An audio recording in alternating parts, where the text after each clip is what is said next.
तो जननी शारदा देवी रामकृष्ण जगद्गुरु पाद पद्मे तयश्वा मनमानी नमो। शिष्य माয়ের কথা 8ই ভাদ্র 1325 সাল।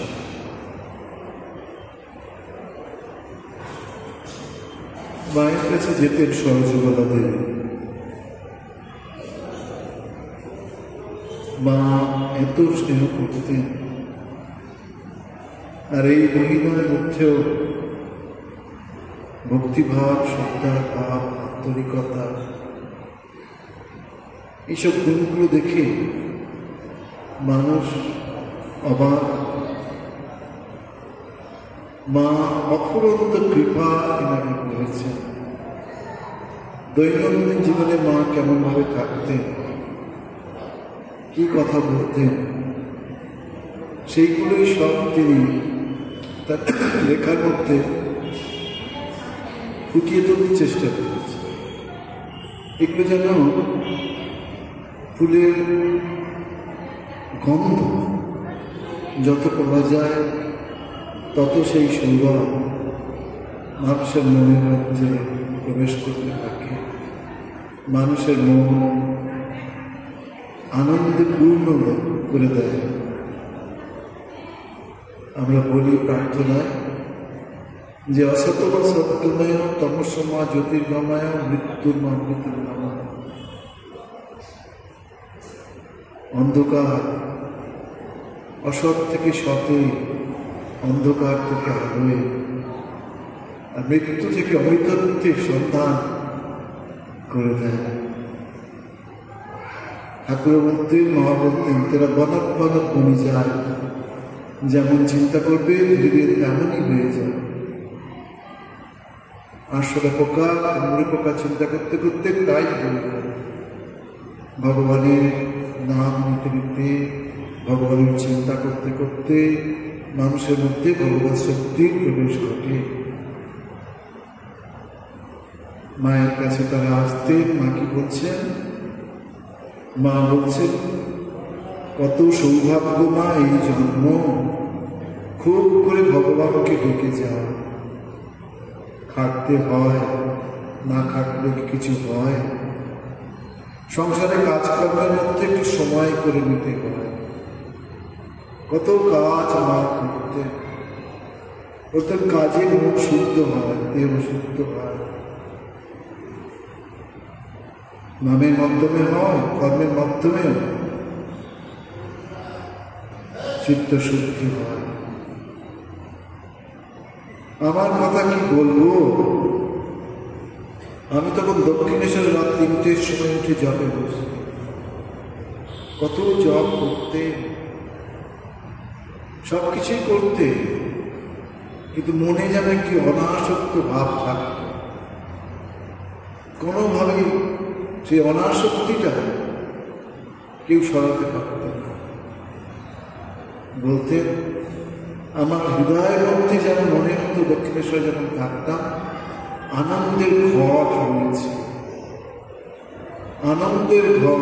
কে কেউ বলছেন শ্রীরামকৃষ্ণের বিশ্বপ্রেম ধারণের অমৃত ভাণ্ড হচ্ছে শ্রীমা সারদা দেবী। আর 2 দিন পরে শ্রীমায়ের জন্মতিথি। শ্রী মায়ের জন্মতিথি 172তম। যদি একটু চোখটা বুঝে দেখার চেষ্টা করা যায়, কত মানুষ জয়রামবাটি, কলকাতা মায়ের বাড়ি, যোগদ্দা,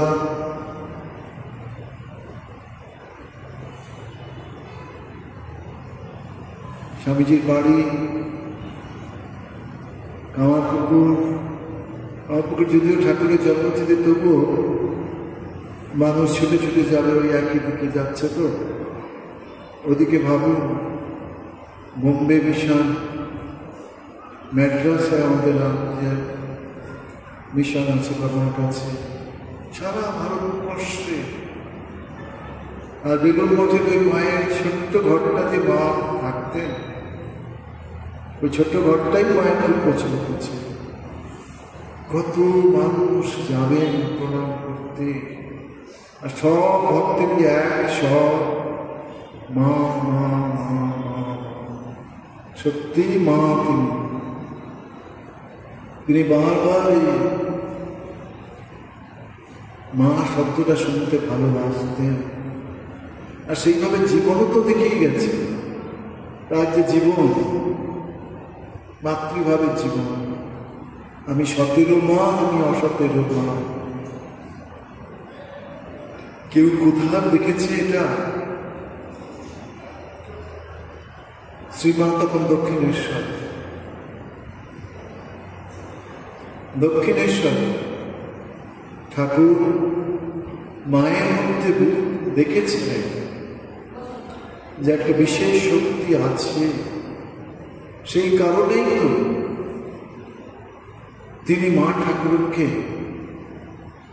ষোড়শী পূজার দিন, ফলহরণে কালী পুজোর দিন সারা রাত পুজো করলেন। সারা রাত শ্রীরামকৃষ্ণ পুজো করছেন মা ঠাকুরকে। আমরা খুব সাধারণ একটা ঘটনা থেকে একটু বিশেষ ভাবি, কিন্তু এই ঘটনার কথা যদি আমরা স্মরণ করি তাহলে বুঝবো যিনি পুজো করছেন তার থেকে তো অনেক বড় হবে যিনি পুজো নিচ্ছেন। শ্রীমায়ের শক্তি কত বড় শক্তি, বিশাল শক্তি। তিনি শ্রীরামকৃষ্ণের পুজো গ্রহণ করা এত সফল। তিনি সীতারূপে ঠাকুরকে সীতারূপ দর্শন করেছিলেন, কালী রূপ দর্শন করেছিলেন, নিরাকার রূপে দর্শন করেছেন, রাধাজিকে দর্শন করেছেন, কৃষ্ণজিকে দর্শন করেছেন, রামকে দর্শন করেছেন। ভারতীয় ভাবনা, ভারতীয় সংস্কৃতি, শান্ত দাস্য বাৎসল্য সত্য সমস্ত ভাবেরই তিনি শক্তি লাভ করেছেন। শুধু তাই নয়, পৃথিবীতে এরকম কোথায় পাই আমরা যে একটি মতের সাধক সমস্ত ভাব সাধন করে শক্তি লাভ করেছিলেন? কোথায় খ্রিস্টানদের যে হিন্দু ধর্মের সমস্ত ভাবকে তারা গ্রহণ করেছে? কোথায় ইসলাম ধর্ম? আমি কারোর ভাবে আঘাত দিতে চাইছি না, আমি শুধু বলতে চাইছি যে শ্রীরামকৃষ্ণের অতুলন্ত ভাব ও সমুদ্র, ভাব ও সমুদ্র। তিনি জেসাস খ্রিস্টকে দর্শন করলেন, মোহাম্মদজিকে দর্শন করলেন, মোহাম্মদের দর্শন পেলেন। আর তারপরে শেষ পুজো সারদা মাকে সারা রাত পূজক এবং পূজ্য দুজনেই সমাজ। শেষে কি করলেন? ঠাকুরের যে এত সাধনা শক্তি, তার সমস্ত ফল মায়ের চরণে অর্পণ করলেন, মাকে সাষ্টাঙ্গে প্রণাম করলেন, মায়ের পাদপদ্মে জপমালা অর্পণ করলেন। এটা তো একটা অসাধারণ ঘটনা। মায়ের ভিতরে মাতৃভাব, দেবী ভাব রোপণ করে দিলেন। যখন মা বলছেন, ঠাকুর বলছেন দক্ষিণেশ্বর থেকে, হ্যাঁ গো, তুমি কি কিছু করবে না, সব আমাকে করতে হবে। আমি বলতাম, আমি মেয়ে মানুষ, আমি কি করতে পারি? না না, এই শরীর কি করেছে, তোমাকে এর থেকে আমি ঢের বেশি করতে হবে। তাই আমরা দেখি, কি দেখি? 18 বছর বয়স মা শারদা, 18 বছর বয়স, নিজে খাবার তৈরি করেছেন, নিজে খাবার নিয়ে আসছেন, ঠাকুরকে বসে খাওয়াবে বলে। ঠাকুরের মন তো সমাধিস্থ থাকতো, নামানোই যেত না। আমাদের পরম পরম সৌভাগ্য যে ইংরেজরা আমাদের দেশে এসেছিল বলে বিজ্ঞান প্রযুক্তির সময়টা আমরা পেয়েছি, তাই ভগবান শ্রীরামকৃষ্ণদেবের ছবি, শ্রীমা সারদা দেবীর ছবি, অনেক বেশি ছবি পাই আমরা। ঠাকুরের এই ছবি যদি না থাকতো, আমাদের আমাদের ভগবানের প্রতি শ্রদ্ধা, ভক্তি, বিশ্বাস সেই পর্যায়ে যেতে পারত? মা যখন খাবার নিয়ে যাচ্ছেন, কোথা থেকে এক মহিলা এসে বললেন, মা আমায় দিন, আমি খাবার নিয়ে যাব। মা আর কি বলবেন? দেখুন, মা তো বলতে পারতেন, না বাবা বাছা তুমি একটু বসো, আমি তোমার সাথে কথা বলি, এটা তো আমি নিয়ে যাই, কারণ খেতে পারবেন না।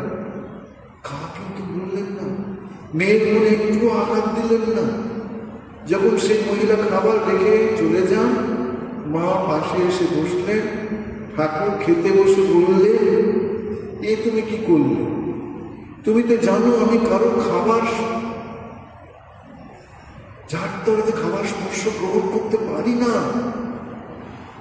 দেখুন, জগতের মা, মাস্টার স্বীকার করেছে কি জগতের মা, তিনি বসুস্ব ব্রহ্মাণ্ডের মা, তিনি স্বীকার করছেন তিনি পশু পাখি থেকে আরম্ভ করে সমস্ত জীবজন্তু জানোয়ারের মা। যা দেবী সর্বভূতেষু মাতৃরূপেণ সংস্থিতা, নমস্তস্যৈ নমস্তস্যৈ নমস্তস্যৈ নমো নমঃ। যা দেবী সর্বভূতেষু শক্তিরূপেণ সংস্থিতা, নমস্তস্যৈ নমস্তস্যৈ নমস্তস্যৈ নমো নমঃ। যা দেবী সর্বভূতেষু বুদ্ধিরূপেণ সংস্থিতা, লজ্জারূপেণ সংস্থিতা। সমস্তটাই মা শুনছেন, মা কনসেন্ট দিচ্ছেন। শেষে কি হলো?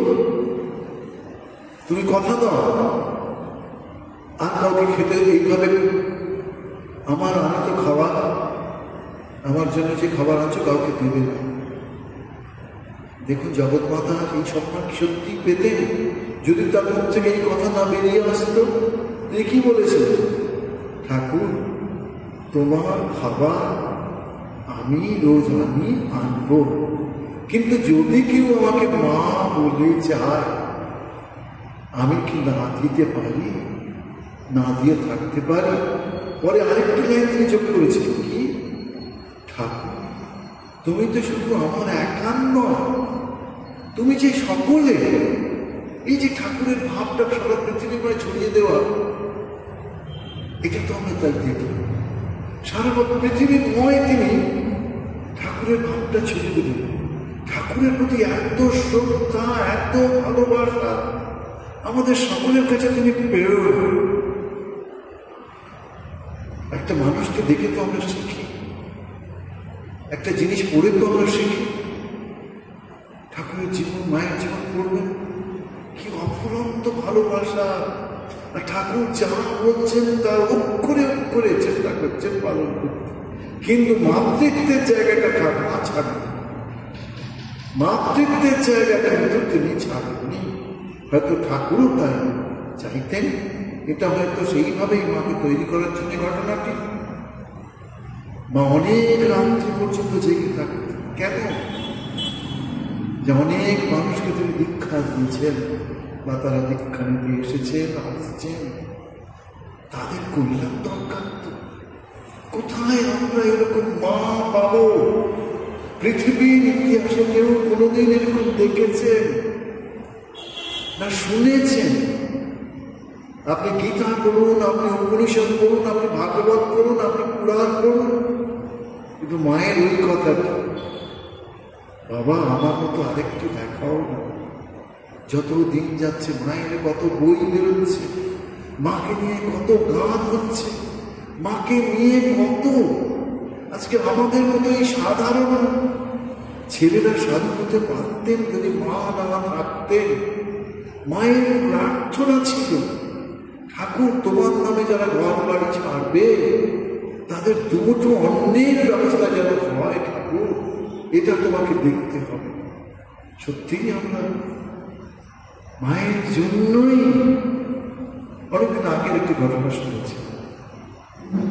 ঘটনাস্থল হলো কন্যাকুমারিকা। আমাদের সাধুরা ওখানে রিলিভ করতে গেছে। রিলিফ করতে গেছে, তাদেরই সেরকম কিছু নেই। আমাদের তো কত সেন্টার রিলিফের পর গড়ে উঠেছে। আপনি যদি গড়বেতা শোনেন নাম, আপনি মেদিনীপুরের নাম শোনেন, চণ্ডীপুরের নাম শোনেন, এরকম সব সেন্টারগুলো সব রিলিফ করতে গেছে চাঁদুরা। এই রিলিফের সময় ওখানকার মানুষ আমাদের সঙ্গে মিশেছেন, আমাদের ভাব দেখেছেন, আমাদের কার্যধারা দেখেছেন। দেখে তাদের মনে হয়েছে, আরে এখানে তো আমরাও কিছু করতে পারি। তো আজকে যে পোর্টব্লেয়ার সেন্টার, এও তো ওইভাবে, এটা যে রিলিফের পারপাস, এখানে রিহ্যাবিলিটেশন পারপাসে কলকাতা থেকে বিশেষ ভক্ত এসেছিলেন, তিনি অফিসার ছিলেন। তিনি এখানে আসার পর তিনি অবেদানন্দজি মহারাজের কৃপা পেয়েছেন।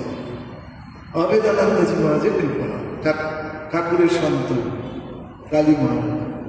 তো তিনি এখানে কয়েকদিন থাকার পর প্রস্তাব দিলেন যারা আশেপাশে থাকে, আচ্ছা আমি তো কলকাতা থেকে এসেছি, আবার এই কাজে আমি করব, কিন্তু আপনাদের কাছে একটি বিশেষ রিকোয়েস্ট, আপনারা যদি সকলে জমায়েত হন তাহলে একটু ঠাকুর মা স্বামীজি এইসব প্রসঙ্গ হতে পারে, একটুখানি রামনাম হতে পারে একাদশীতে। তিনি কলকাতায় দেখে এসেছেন, তিনি ঠাকুরের সন্তানদের অনেককেই দেখেছেন, অবেদানন্দ অনেক কৃপা পেয়েছেন, মানে তিনি আরো কাউকে দেখেছেন। সেই শুরু 1949। তারপরে ৬ দশকে, অর্থাৎ ৬০, ৬১, ৬২, ৬৩ এরকম সময় পরম পূজ্য রঙ্গনাথনজি মহারাজ আমাদের বেলুড়মঠের প্রেসিডেন্ট ছিলেন, যিনি বলেছিলেন যদি মিরাকল দেখতে চাও এই আমাকে দেখো। ছিলাম একটা কুক, আর আজকে দেখো তার কৃপায় আমি রামকৃষ্ণ মঠ মিশনের প্রেসিডেন্ট হয়েছি। তিনি খুব অল্প বয়সে অল্প পড়াশোনা করে রামকৃষ্ণ মিশন জয়েন করেছিলেন, রান্নার কাজ করতেন, ফুলের বাগান দেখতেন, এইসব করতেন। তা 19 এখানে প্রথমে পূজনীয় রঘুনাথ মহারাজ এলেন, দেখলেন, তখন বলতেন এইখানে দুটো মাত্র গাড়ি, একটি এলজি এখানকার লেফটেন্যান্ট জেনারেল যার আন্ডারে আমরা সব থাকি বা আছি, তার একটি ঘর, তার একটি গাড়ি, আরেকটি গাড়ি কোনো একজনের আছে। সেই লেফটেন্যান্ট জেনারেল গাড়িতে তিনি নিয়ে এসে দেখাচ্ছেন মানুষকে। কেন দেখাচ্ছে? এটাও তো একটা মিরাকল। কি মিরাকল? যে তিনি দিল্লিতে মহারাজের বক্তৃতা শুনেছেন। রঘুনাথ মহারাজ কত কত দেশ ভিজিট করেছে, এইসব এই ঠাকুর মায়েরই লীলা। তারা আসার পরই তারাই শক্তি দেন, যে গীতায় আমরা বলি না, মুখম কথি বা আচারম কন্দম লম্বে ইয়াকে প্রান্তমন বন্দে পরমানন্দ। এই রঘুনাথজি মহারাজের আলোচনা শোনার পর তারা প্রস্তাব দিয়েছে এলজি যে এখানে আপনারা একটা সেন্টার করুন, যা জমি জায়গা লাগে যতটা লাগে আমরা দিয়ে দেব। রামকৃষ্ণ মিশন সবসময় পছন্দ করে কি?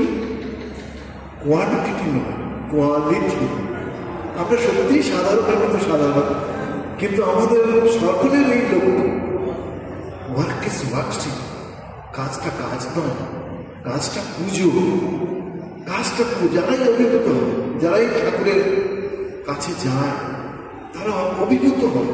আমাদের সাধুদের কাজকর্ম দেখে আমাদের ওই চেষ্টা করি। আমরাও যখন ছোটবেলায় বেলুড়মঠে যেতাম, দেখতাম যিনি ঠাকুর ঘর পরিষ্কার করছেন, যিনি বাইরে ঝাড়ু দিচ্ছেন, যিনি বাসন মাজছেন। এই কাজ কি করে যে এরকম হয় আমার বেশ মনে পড়ে। বইতে পড়েছি, আমাদের অনেক সাধু জয়েন করেছে করতেন, অনেকেই অনেক পড়াশোনা। তখনকার দিনে এমএ পাস স্বামী বীরেশ্বরজি মহারাজ, তিনি রামকৃষ্ণ মঠ মিশন প্রেসিডেন্ট হয়েছে, তাকে ঝাড়ু দেওয়ার কাজ দেওয়া। ঝাড়ু দেওয়া, দেখুন এতটুকু অভিমান নেই, এতটুকু অহংকার নেই। কি ঝাড়ু কাজ তাই করি। হাঁটতে হাঁটতে গিয়ে মায়ের কাছ থেকে জয়রূপার থেকে মন্ত্র নেওয়া, এ কি চারটিখানি কথা? কিরকম শক্তি ভালোবাসা না থাকলে সম্ভব না। আবার এটাও আমরা দেখি, মা বলতেন, কি বলতেন? মা বলতেন, বাবা, সংসারী যারা, তাদের বাড়িতে তো মা আছে, বাবা আছে, তাদের দেখার অনেকে আছে। তোমাদের বাবা কি আছে? যে রাত্রে দুধ পছন্দ করে, তার জন্যে এক গ্লাস দুধ নিয়ে যাচ্ছেন। যে চা পছন্দ করে, তার জন্য চায়ের ব্যবস্থা করছে। জগৎ জননী তো সর্বজ্ঞ, তো সর্বশক্তিমান, সর্বশক্তিমান তিনি। তা একই জায়গাটায় সারা রাত জপ করতেন মা। কেউ বলতেন, মা তুমি এখন ঘুমোবে না? মা কিন্তু আমাদের কথা ভাবতেন। আমার কি বলতেন জানেন? যখন যোগীন মা বললেন, যোগীন মা কি বললেন? মা দেখো, তোমার ছেলেদের সেরকম শক্তি নেই। ঠাকুর দেখো কিরকম দীক্ষা দিয়ে কেমন সব বড় বড় সব সাধু বানিয়ে দিলেন।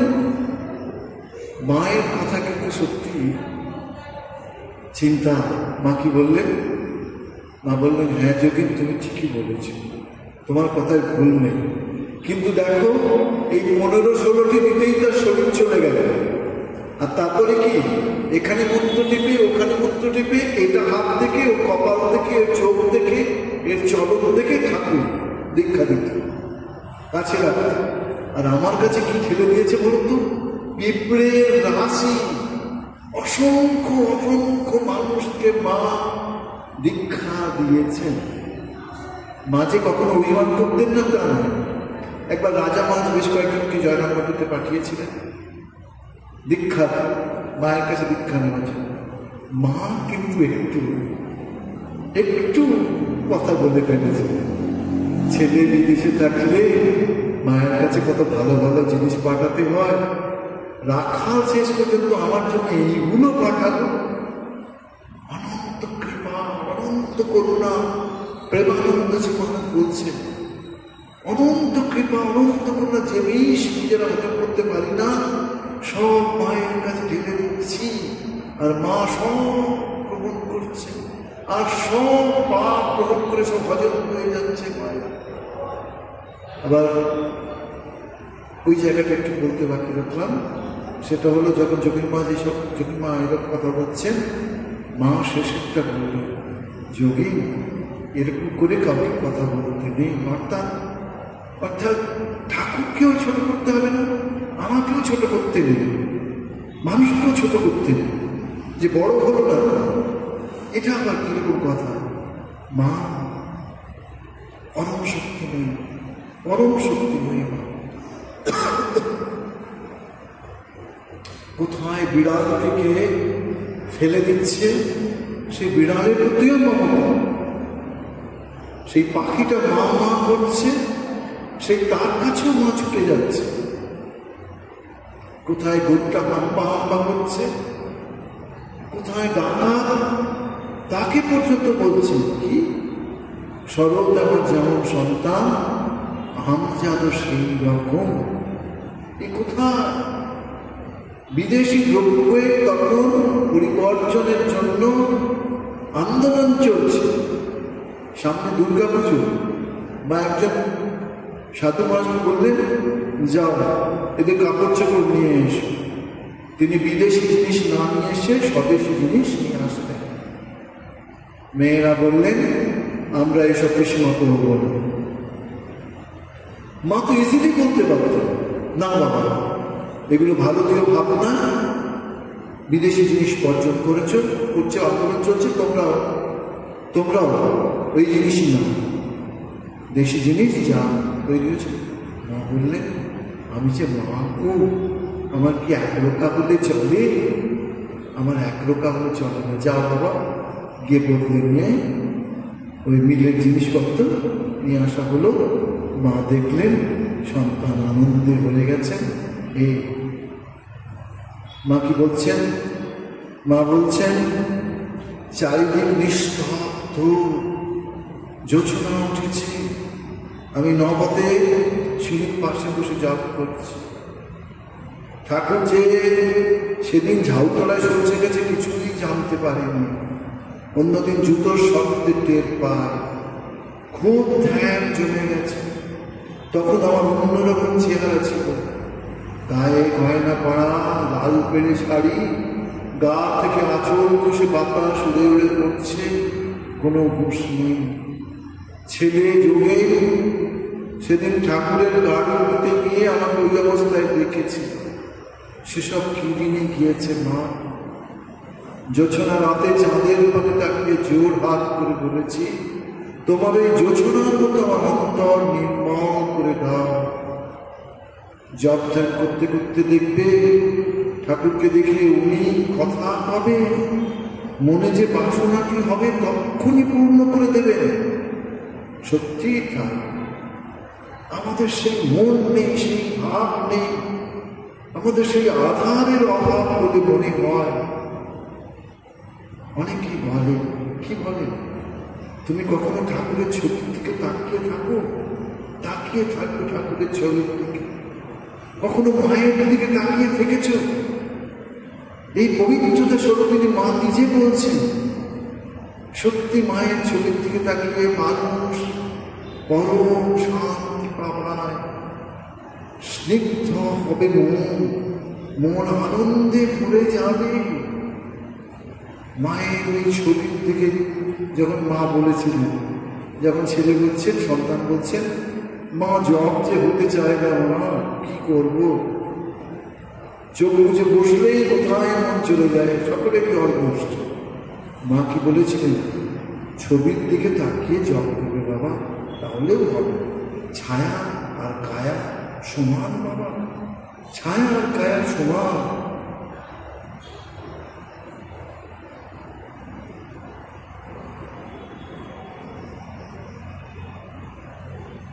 আহা, তখন কি মনে ছিল আমার। বৃন্দেছি একদিন আমার সামনে একটা কাশি পরিয়ে দিলে আমার বুকের মধ্যে যেন এসে লাগলো। মা নবতে ধ্যানস্থা ছিলেন, তাই সকলে যেন বজ্রের মতো লেগেছিল, কেঁদে ফেলেছিলেন। সাধন করতে করতে দেখবে আমার মাঝে যিনি, তোমার মাঝেও তিনি, দুলে বাগনি দমের মাঝেও তিনি, তবে তো মনে দিন ভাব আসবে। ঠাকুরের মধ্যেও যেমন ছিল, মায়ের মধ্যে কি ভাব, এটা কখনো কল্পনা করা যায় না। সেটা এরকম, ঠাকুর যে মন দিয়ে ঈশ্বর দেখতেন, কালিমা বলি, দুর্গামণি বলি, নবরাত্রি বলি, শিব বলি, রাধাকৃষ্ণ বলি, যে ভাব নিয়ে দেবতাকে দর্শন করতেন, মানুষের মধ্যেও সেই ভাবটা তারা দেখতে পেতেন। তাই মানুষকে এত তারা ভালোবাসতে পারতেন, তাই মানুষ এত ভালোবাসায় মুক্ত হয়ে ভাবতেন, ঠাকুরমা, ঠাকুরমা, ঠাকুরমা। কত মানুষ ঠাকুরকে ভালোবেসে তার দাম করতে করতে শরীর ত্যাগ করে দিচ্ছে। অদ্ভুত ব্যাপার, অদ্ভুত। মা নাম করতে করতে প্রতিদিন জপ করার সময় ঠাকুর মায়ের কাছে প্রার্থনা করতে পারে, দেখো ঠাকুর, যতটা পেরেছি জপ করেছি তোমার চরণপদ্মে সমর্পণ করছি। সেদিন শেষের সেদিন আসবে, সেদিন যেন তুমি আমাকে ভুলো না, আমার হাত ধরে তুমি আমাকে নিয়ে যেও। অভ্যাস করতে করতে করতে করতে ঠিক সেই ভাবই চলে আসবে তোমার মনে। আর দেহান্তের সময় যে মন থাকবে, যে ভাব থাকবে, সেই ভাবই তোমার, সেভাবেই তোমার পরিণতি হবে। জয়াবাড়িতে ডুমেরা ভিড়ে পাঠিয়ে দিয়েছে, ঘরে দিতে এসেছি। আমি বললাম ওইখানে রাখবো, তারা কত সাবধানকে রেখে গেল।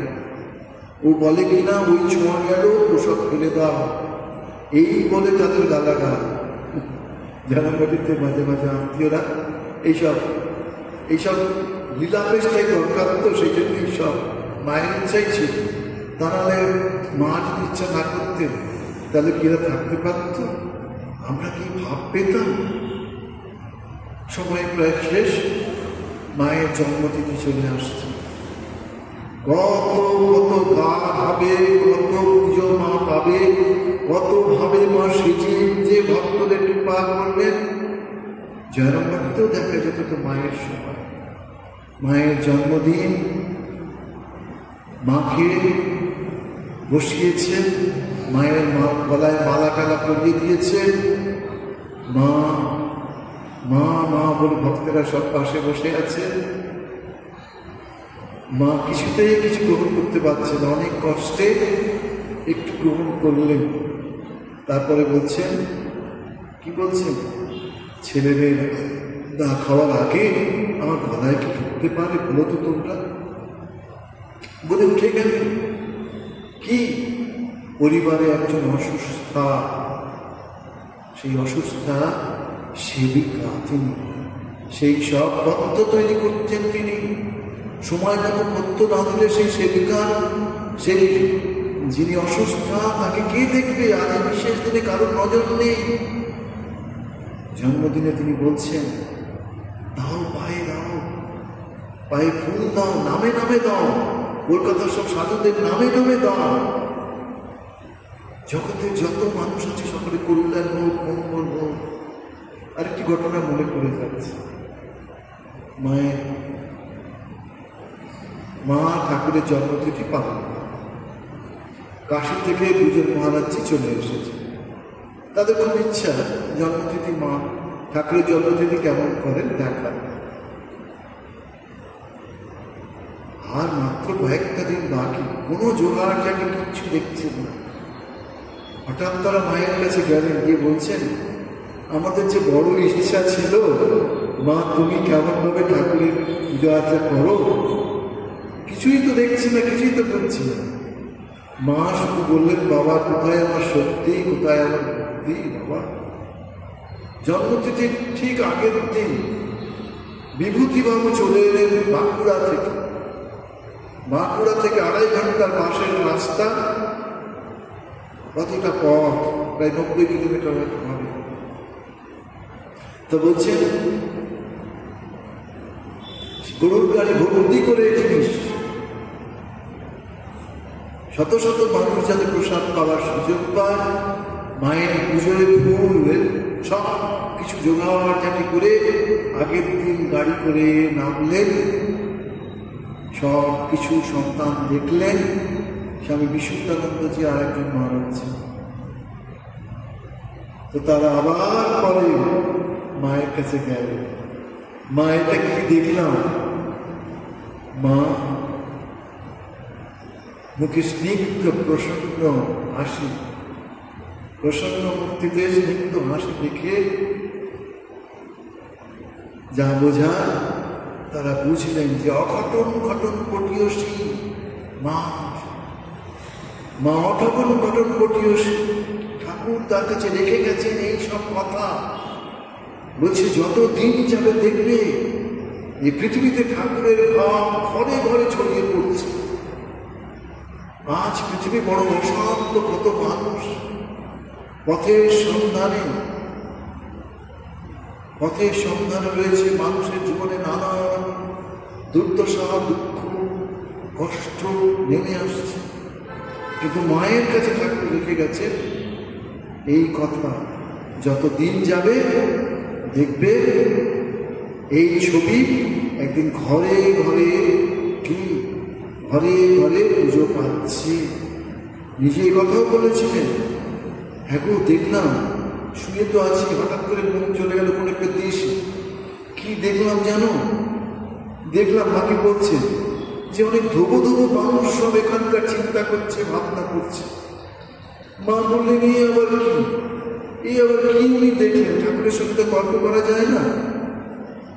তারপর যখন নিবেদিতা, হলিবোল, মিস ম্যাকলাউড এরা যখন মায়ের কাছে পরবর্তীকালে আসলেন, তখন মা বলছেন, দেখো ঠাকুর যেসব কথা বলে গেছে ঠিকই তো।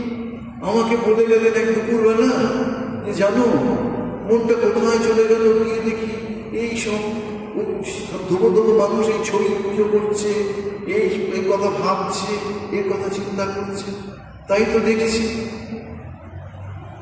গত কয়েকদিন আগে দেখলাম, এই আজকাল ইন্টারনেটের যুগেতে আমেরিকায় কোনো আশ্রম দেখলাম, সেখানে ঠাকুরের মূর্তি রয়েছে, ঠাকুর প্রসন্ন মূর্তিতে ভক্তের পূজা গ্রহণ করছে। আবার দেখলাম জার্মানিতে ঠাকুরের ঠাকুরের মূর্তির জন্য ভক্ত স্বপ্নে দর্শন পেয়েছে যে বারদিনে একটা ঠাকুরের মন্দির হয়েছে, আমার মন্দির হয়েছে, তুমি একটা মূর্তি তৈরি করে দিতে পারো না? সেই ভক্ত আবার তখন জার্মানি মহারাজের ফোন নাম্বার নিয়ে তাকে ফোন করে। তখন তারা বুঝতেও পারবে না যে এখানে আমরা ছবি লাগাবো ভেবেছি, মূর্তি কি করে সম্ভব। আবার ইঞ্জিনিয়ার ডাকলেন, ইঞ্জিনিয়ার দেখে তারপর বেলুড় মঠের সঙ্গে যোগাযোগ হয়। বেলুড় মঠের পারমিশন ছাড়া তো আমরা কিছু করতে পারি না। বেলুড় মঠের পারমিশন পেলেন, মূর্তিও বসলেন, যেটুকু দরকার যতটুকু সে ততটুকু জায়গায় মাত্র জোগাড় হয়েছিল, মানে ওইটুকুই বাকি ছিল বসাবার মতো। কলকাতা থেকে বলছেন মহারাজ, জার্মানি মহারাজ এসেছিলেন কয়েকদিন আগে, যে মূর্তি তৈরি হলো, মূর্তি নিয়ে যেতে যেতেই তো প্রচুর সময় লাগলো। একজনের যোগাযোগ হয়ে গেল, তিনি বললেন সারা জীবন আমি তো পয়সা নিয়েই কি এদিক থেকে সব দিকে জিনিস পাঠাই, তো ঠাকুরের একটা মূর্তি আমি পাঠাতে পারবো না, আমার জীবনে এইটুকু ক্ষমতা থাকবে না। আপনারা সাধুরাই শুধু সারা জীবন এইভাবে নিঃস্বার্থভাবে সেবা করে যাবেন। বলছে তিনি ফ্লাইটে ঠাকুরের মূর্তি পাঠিয়ে দিলেন, ওখানে পুজো হলো, ওখানে লোকজন আসলেন, বসলেন, এইভাবে ঠাকুর কাজ করে যাচ্ছেন। শরৎমাস দেখছেন, শরৎমাস তুরিয়ানন্দজি আমেরিকা যেখানে আছেন যে বাড়িতে, তখন সব জায়গায় তো আশ্রম করে চলি। হঠাৎ ওদের বইটা পরিষ্কার করতে গিয়ে ঠাকুরের ছবিটা পড়ে যায়। সেই ছবিটা দেখে সেই মহিলা বলে উঠলেন, কি বলে উঠলেন, আরে ইনি তো স্বপ্নে দর্শন দিয়েছিলেন অনেকদিন আগে, আমি তো কাউকে বলার সুযোগ পাইনি। তিনি কি বলেছিলেন, এই দেশে আমার ছেলেরা আসবে, তোদের দেখাশোনা করতে হবে। এই কোন ঠাকুর আমরা জানি না, কিন্তু এই ঠাকুর জীবন্ত জাগ্রত। সেই জন্যই কয়েকদিন পরে মায়ের জন্মতিথির পরে 1 জানুয়ারি আসছে। 1 জানুয়ারি হাটলকি আমার যাওয়ার কথা আছে। ওখানে ভক্তেরা গল্পতরী উৎসব পালন করবে। আমাদের এখানে সকালবেলা আমরা পালন করব, দুপুরের সুপে আমার যাওয়ার কথা। আমাদের সাধুরা ঠিক করেছে ওখানে রামকৃষ্ণ বিবেকানন্দ সেন্টার, আপনি এই নাম দিয়ে ওদের কমিটি তৈরি করে আসুন, যাতে ওদের শান্তি হয়, আনন্দ হয়, যাতে ওরা পথ পায়। আমাদের সাধুরা 3টে ঠাকুরমা স্বামীর ছবিরও বাঁধানো রেখে দিয়েছে, বইপত্র রেখে দিয়েছে। দেখি ওখানে ইচ্ছা আছে, দিকলিপুরে ইচ্ছা আছে, তারপরে সোলদারের ইচ্ছা আছে, রংপতি ইচ্ছা আছে। ঠাকুরের ছোট্ট ছোট্ট কুড়ে ঘর প্রথমে হোক, তারপরে ঠাকুরের যেমন ইচ্ছা। মায়ের জন্মতিথি 22 তারিখ। মা, তোমার জন্মতিথি খুব কাছে, তুমি কৃপা করে আমাদের শক্তি দিও, ভক্তি দিও, বুদ্ধ দিও। আমরা কলকাতা থেকে কত দূরে থাকি, আর আমরা এখানে কেউ 8 বছর থাকি, কেউ 1 বছর থাকি, কেউ 5 বছর থাকি। আমার তো প্রায় 1 বছর হলো, আমি কিছুই জানি না এখানে। শুধু জানি মা তুমি খুব সুন্দরভাবে রাজরানীর মতো সেজে থাকো। ভক্তদেরও বিশেষ আন্তরিকতা, আমরা মোটামুটি চেষ্টা করছি যাতে এখানে মায়ের এই ভাবটা ছড়িয়ে পড়ুক। মায়ের ভাবটা ছড়িয়ে পড়লে মায়ের শক্তিতে ফিজিক্যালি, মেন্টালি, স্পিরিচুয়ালি, ইন্টেলেকচুয়ালি সব দিক থেকে মনুষ্যত্ব ফিরে পাবে। মানুষ তার দেবত্বের সন্ধান খুঁজে পাবে। মানুষ নিজে তার চিন্তা করতে করতে, ঠাকুরকে বলেছেন, তার চিন্তা করতে করতে মানুষ বাবার সম্পত্তি যেমন ছেলেরা পায়, সেরকম ঈশ্বরের সম্পত্তি পেয়ে তারাও শ্রী, যশ, ঐশ্বর্য, জ্ঞান, শক্তি, বৈরাগ্য সব পেয়ে যাবে। মা কৃপা করে আমাদের সেই দিন পুজো নিয়ে আমাদের শান্তি দেবেন, স্বস্তি দেবেন। পরমানন্দ দেবেন এই প্রার্থনা করে শেষ করছি। ওম সর্বমঙ্গল মঙ্গলে শিবে সর্বার্থ সাধিকে শরণ্যে ত্র্যম্বকে গৌরী নারায়ণ নমস্তুতে।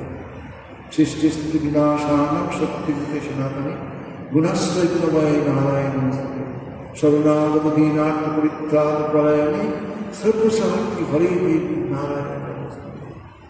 প্রণতানাং প্রসীদতং দেবী বিশ্বান্তি হরিণী ত্রৈলোক্য বাসন নিত্যে লোকানাং বরদান।